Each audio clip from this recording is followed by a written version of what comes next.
can live without food, you can live without a bath, you can live without a house, but you can't live without dignity, you can't live without sharing, you can't live without love, you know. And I think those are the things that need to be, are lost in a lot of countries, in a lot of systems. And these are the things that are very, very important at the core of what the Kurdish revolution or the Ροζάβα revolution, the revolution of the people of the Middle East means.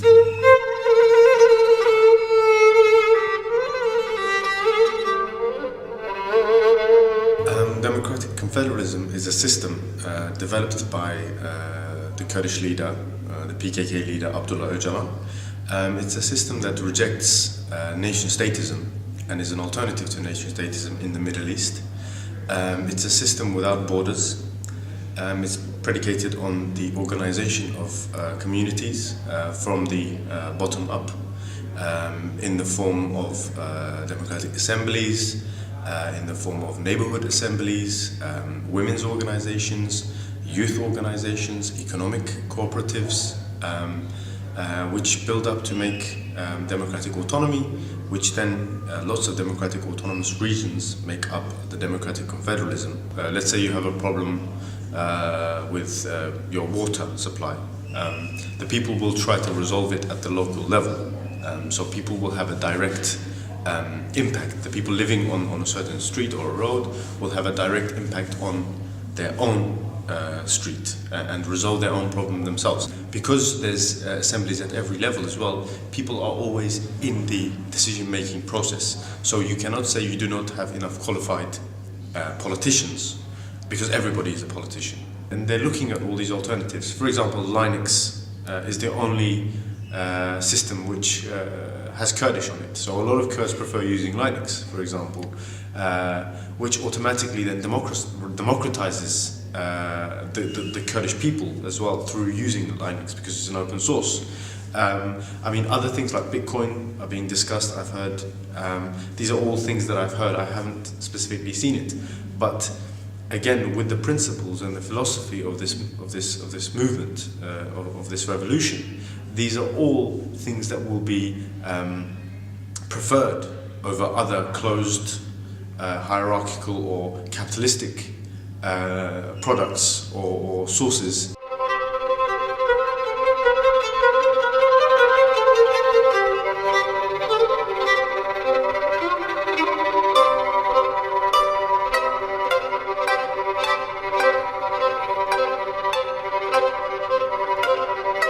Like one line that you get all the time is people saying, oh, they're really still an authoritarian Marxist-Leninist group, they're just pretending to all this Bookchanite stuff to get like foreign support. It's like, right, you know, here you are, you're on the terrorist list, you're going to try to get off it by claiming you're anarchists. You know, I mean, come on. If you're looking for foreign support, you'd pretend to either be an Islamist or a liberal. You know, that way you'll get support.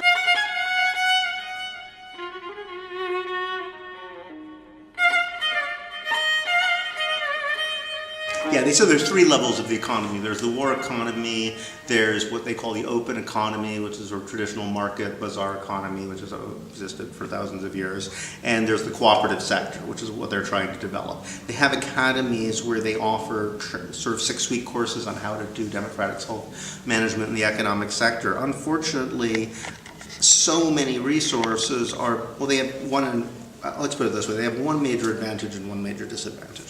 The one major advantage is they didn't have to collectivize a lot of stuff because a lot of it either was already collectivized or had been privatized into the hands of cronies of the regime who then fled. So about 50% of the land, for example, is collectively owned now. They didn't have to expropriate anything.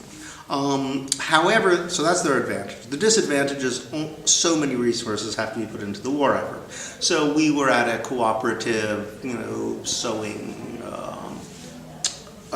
workshop, and everybody was making military uniforms, you know, and they were doing it in a cooperative fashion, but still, everything's focused on the war effort while it's lasting, which.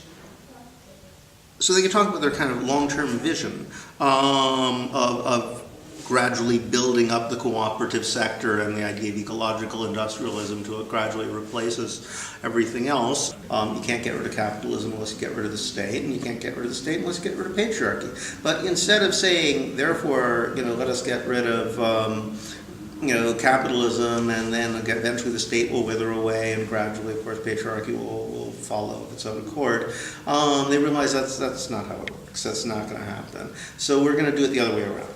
We're going to start with the family, with basic interpersonal relationships.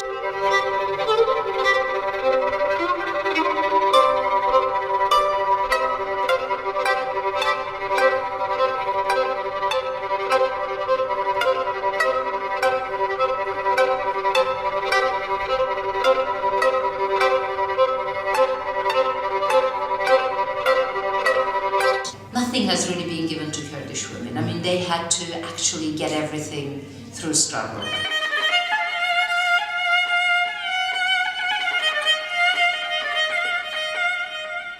But of course, I have to say Öcalan's role here has been important, because as a leader of a movement and organization, he has actually stood by the women and opened space for them to grow in politics, grow in ideological terms, grow in terms of self-defense, in social aspects and all that, So I think he has a very great role there. But even then, if the women didn't actually demand things and, didn't show that courage to demand things, then obviously Öcalan too perhaps would not have seen a need to open up these spaces. But the opposite is also true.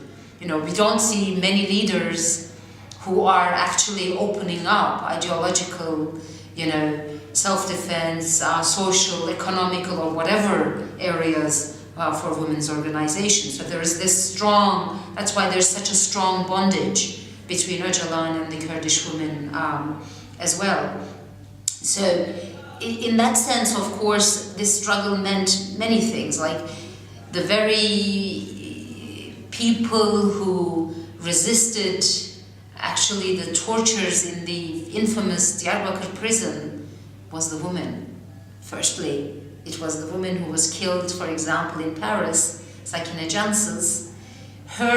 She's almost become a mythological figure, because she was the very first woman who was to not break down. She was not very first woman, the very first person who did not break down in the face of all types of tortures that you can imagine, And then it grew from there, A lot of people, a lot of women actually rushed to the organization because they saw freedom there. Freedom from feudal structures, not only freedom from Turkish state, but freedom from feudal structures of the society as well, And so they gained a lot of respect, because to live under those conditions, like the women would not be able to even go on the street maybe, especially due to the colonial power's suppression. And then this woman was on top of the mountains and fighting the second biggest army of the NATO.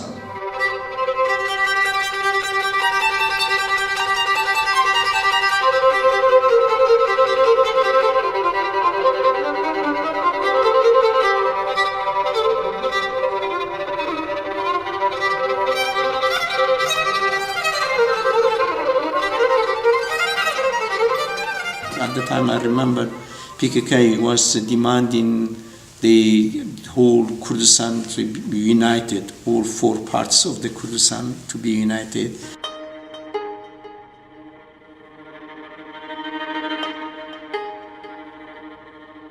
They were rarely believe in involving the Turkish people or other ethnic minority in Turkey. But luckily, after a long period, Öcalan has reached the idea that's not the way. Actually, if he wanted to make the revolution or to change the society completely from bottom to the top, So I think it was in 2004 he introduced himself to Mary Bookchin's books through the prison, and obviously before that he had some hesitation about the Marxist idea and the current socialist idea, which is they wanted authority, they wanted the state. And he realized that's not the way. Basically, even if people has a state, that does not mean liberated. We got a state we got a government in Iraqi Kurdistan, but in fact, we don't have a freedom. We have a lot of corruption. We have there is a big gap between the rich and the poor people.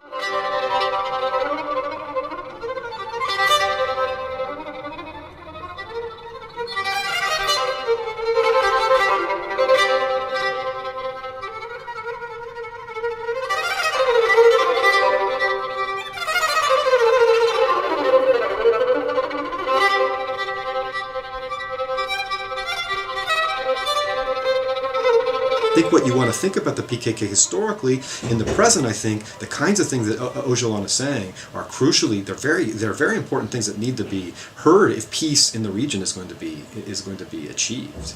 Another question is whether or not the major powers really want peace in the region.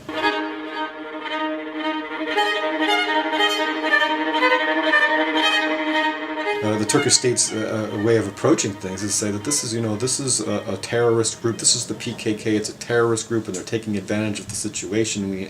And in fact, when the Obama administration gave the green light to attack ISIS forces, well, the Turkish state went ahead and attacked a few months back. Attacked the PKK in the Kandil Mountains. So KPD forces, the Barzani's forces, are the ones who control the border at with Syria. So it's part of the Kurdish region in Iraq is de facto very close to an independent state. It's got very close relations to the United States, and lots of tension with their ethnic kin in Ροζάβα doing this revolutionary project. And there, in fact, lots of pressuring from Turkey to push their embargo, and so the border had been closed for a while, and that was the thing that the people who organized our delegation were most nervous about, our ability to actually get into Ροζάβα.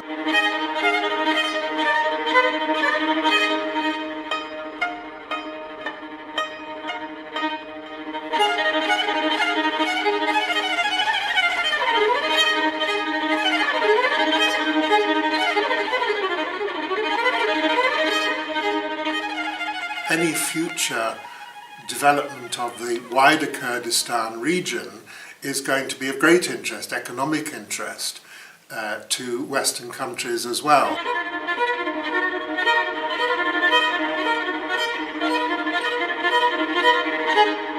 I think it's fair to point out that there is a genuine sympathy, increasingly, amongst Western governments and particularly European public about the Kurds' right to self-determination. The British in particular, but to an extent the French as well, were largely responsible for denying Kurds the right to have their own state in the 1920s, and of course the infamous Sykes-Picot Agreement during the First World War carved up the Middle East in the interests of London and Paris, not in the interests of the people there.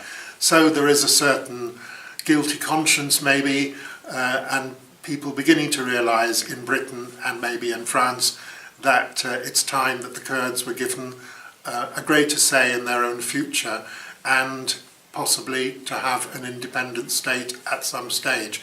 Goodness knows what the boundaries that would be.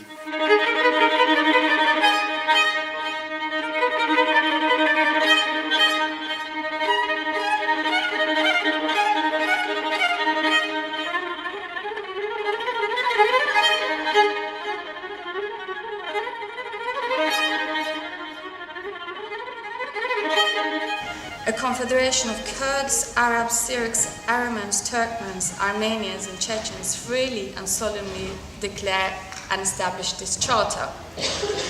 So you can hear how it's the people, the people constituting all these ethnic groups are the ones establishing this charter, not a ruling authoritative body.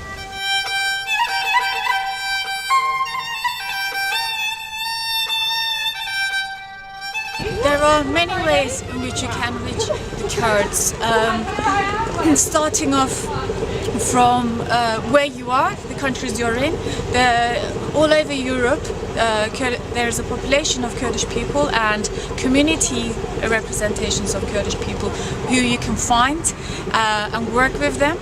Another thing that is important for people to see is to visit Ροζάβα if they can, to the other cantons, where they can see how the direct democracy model is being implemented, and also they can visit the refugee camps. It is a very important experience for people who care about democracy, socialism and equality all around the world to go and see how this direct democracy model has been implemented and how the needs of the people that need aid.